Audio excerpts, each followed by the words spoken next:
يا أيها الذين آمنوا كتب عليكم الصيام كما كتب على الذين من قبلكم لعلكم تتقون أياما معدودات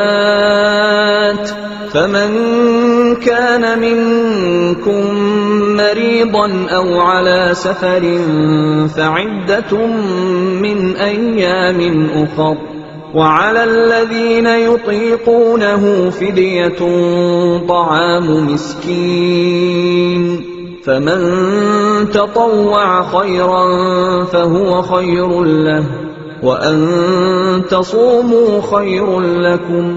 إن كنتم تعلمون شهر رمضان الذي أنزل فيه القرآن هدى للناس وبينات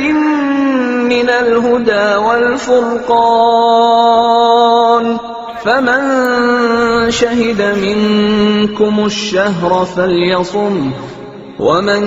كان مريضا أو على سفر فعدة من أيام أخر يريد الله بكم اليسر ولا يريد بكم العسر ولتكملوا العدة ولتكبروا الله على ما هداكم ولعلكم تشكرون